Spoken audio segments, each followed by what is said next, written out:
Hello bachcho, let's read this question. If x1, x2 and x3 are the enthalpy of HH bond, O single bond O and OH bonds respectively, and x4 is the enthalpy of vaporization of water, estimate the standard enthalpy of combustion of hydrogen. इसमें हमें hydrogen की enthalpy of combustion निकालनी है. तो की concept that we will use in this question would be enthalpy of reaction. किसी reaction की enthalpy होती है एंथैल्पी ऑफ जो उसमें प्रोडक्ट बन रहे हैं उनका समीशन माइनस एंथैल्पी ऑफ जितने भी रिएक्टेंट उसमें यूज़ हो रहे हैं उनका समीशन. ये फॉर्मूला हम इसमें यूज़ करेंगे. तो पहले हम रिएक्शन लिख लेते हैं. Enthalpy of combustion of hydrogen means hydrogen को जब कम्बशन किया जाता है मीन्स उसको जब ऑक्सीजन की प्रेजेंस में बर्न किया जाता है तो वो लिक्विड में कन्वर्ट हो जाती है. अब इसको बैलेंस कर देंगे तो यहाँ हाफ हो जाएगा. फिर उसके बाद बताया है इस क्वेश्चन में आप देखेंगे एंथैल्पी ऑफ वेपराइजेशन भी दी हुई है, यानी कि ये लिक्विड उसके बाद वाटर में वेपर में कन्वर्ट हो जाएगा. तो यहाँ पे जो एंथैल्पी होगी उसे बोल देंगे एंथैल्पी ऑफ वेपराइजेशन. अब देखिए इस पूरी रिएक्शन की जो एंथैल्पी हो जाएगी उसे बोल देंगे एंथैल्पी ऑफ कम्बशन.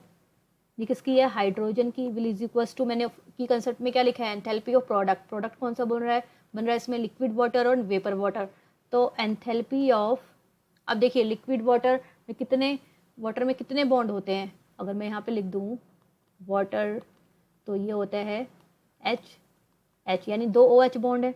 तो हम यहाँ पे लिख देंगे अब 2 इंटू हो जाएगा कि 2 वाटर बॉन्ड है, एंथैल्पी ऑफ OH बॉन्ड आ जाएगा. ठीक है. फिर अब वेपराइजेशन की मैं बाद में लिखती हूँ, पहले माइनस. अब रिएक्टेंट की बात कर लेते हैं. रिएक्टेंट यहाँ पे H2 है तो यहाँ पे हो जाएगी एंथैल्पी ऑफ H2 में एक हाइड्रोजन बॉन्ड होता है, HH बॉन्ड होता है.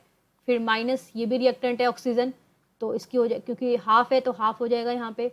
अब एंथैल्पी ऑफ ऑक्सीजन बॉन्ड हो जाएगा ऑक्सीजन बॉन्ड. ठीक है.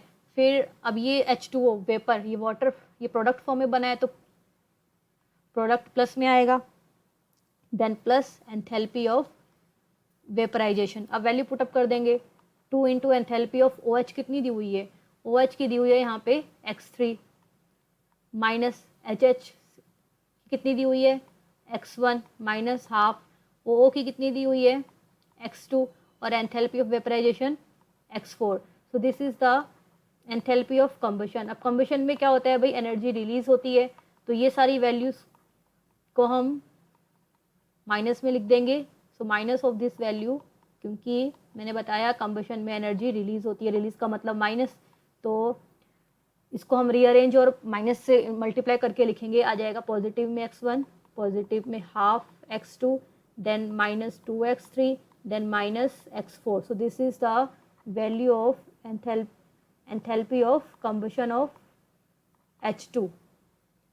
तो देखिए अगर मैं इसको मैच करूँगी ऑप्शंस के साथ तो ऑप्शन ए नहीं होगा क्योंकि x4 यहाँ पॉजिटिव में है. तो आंसर हो जाएगा x1 x/2 minus 2x3 minus x4. So B answer is option B. I hope you understood it well. Best of luck.